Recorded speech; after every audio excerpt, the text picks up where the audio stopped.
Hi guys, Susie Kerr-Wright, the Cosmic Cupcake here with this week's forecast for March 16th through the 23rd. I am going to put this out early on Monday because of all of the major events that we have. Anyway, so I do want to wish someone a happy birthday today, Bob Whitelock, and he is such a great ex-husband of mine and a dear friend, and it is his birthday today, March 14th. So let's get on with the forecast here. Well, yeah, exactly. What can you say, right? What a hell of a kick from Uranus this past week.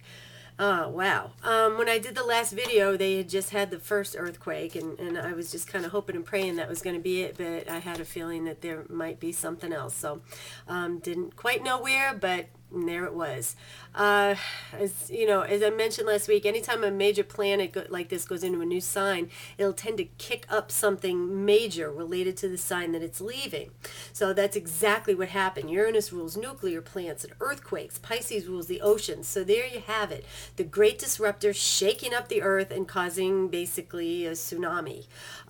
It's tragic, and I feel for everyone there. It just makes sure to send them lots of love and healing energy in their very, very dark days.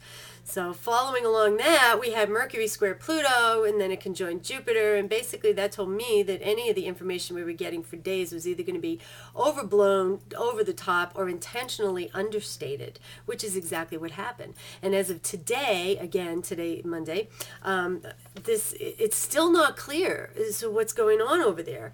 So, we just know that there was another explosion this morning at 6:14. And the Mountain Astrologer website has a chart of that explosion they put out there for everyone to look at. And it basically shows Uranus in the 12th house, just right on that first house cusp. And the 12th house is secrets. It's things that we don't see clearly. So this really has a very strong indication that there's a potential for a lot of more information, more to be revealed, and that's extremely disturbing when it comes to a nuclear power plant. So just keep the prayers going, guys. It's a rough time. Mercury opposes Saturn on Thursday this week, going forward a little bit back to the forecast period that we typically do. St. Patty's Day, the 17th, March 17th, and see, I'm all ready for it. I got my St. Patty's Day shirt on. Don't know if you can see that, but once again, though, on that day there is a potential for some very bleak news. Now, whether or not that it's just the media just milking it as they do, whatever it's going to be, that might be a good day if there really isn't anything that you need to be watching on there. I know when we have these major disasters like this, people get glued to their televisions and the internet and everything, just trying to make sure they know everything that's going on. And honestly, that day you may want to give yourself a break from it and just kind of chill, because the stories, may lack a lot of hope that day. So, and it just may be the spin. I'm not saying that it could be something horrible disaster, but you know how the media is.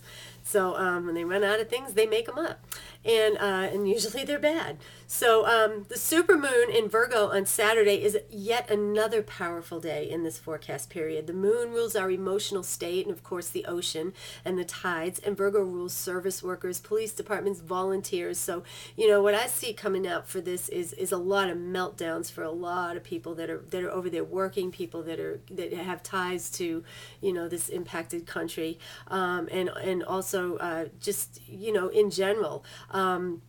I can tell you this, about a week after an earthquake, you're pretty well done. I went through the 94 Northridge quake in LA, and I left just about a week after, when the ground didn't stop shaking. Your last nerve is frazzled.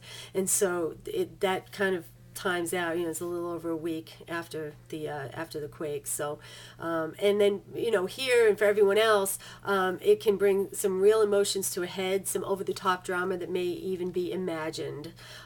So just look out for that. On Sunday, the sun moves into Aries, joining Mercury, Jupiter, and Uranus for another jolt of energy, and you could focus that energy into something positive that day. You may find yourself like I did last week when Uranus went right into Aries with steam steamrolling through projects with a vengeance. I was on a tear around this house, and the energy was so strong, and I was so focused that I ended up with this violent headache on Sunday. And, you know, typical, though, for the Aries season, because Aries rules the head, so makes sense. So for Aries, Cancer, Libra, and Capricorn this week, powerful and sometimes startling.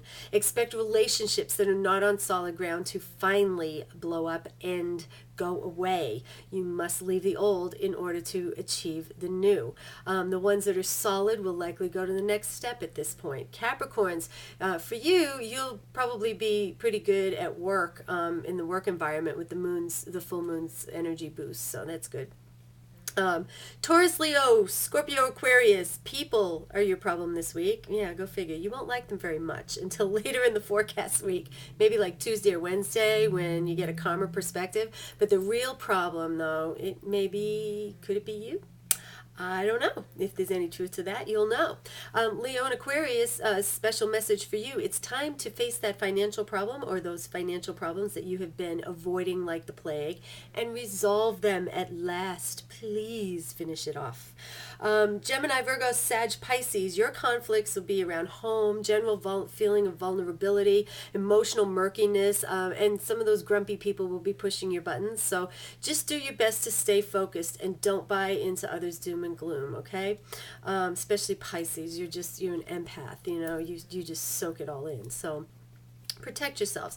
Yeah, wow, what a different forecast from the Cosmic Cupcake, huh? Yeah, I wish it was all sunshine and lollipops, kids, but, you know, as always, it's about personal responsibility and how you use these energies in your life. So, you know, there are a lot of great opportunities this week to make some positive changes in your life and to really look at things from fresh eyes, okay? Nice, fresh perspective we're talking about. It doesn't always come with the, you know, with the happy pill. Sometimes it comes with something very dramatic and tragic. So, you know, if you don't take care of yourself, remember, you know, you can't be any good to anyone either. So as much as our hearts go out to the Japanese and, you know, we can pray for them, we can donate, we can do whatever we can do for them. But don't forget, there are people around you every day that you need to remain grateful for, who need your love and support and who you can help right in your own neighborhood. So, you know, Gandhi said, in a gentle way, you can shake the world. So in honor of Uranus, shake it gently. Until next time, if you'd like to schedule a reading with me or find out where your planets are shaken in your chart, contact me at astrogirl12.com or astrologernashville@gmail.com. And this is Susie Kerr-Wright, a.k.a. the Cosmic Cupcake, wishing you all a sweet and delicious week. Be nice to each other. Happy St. Patty's Day.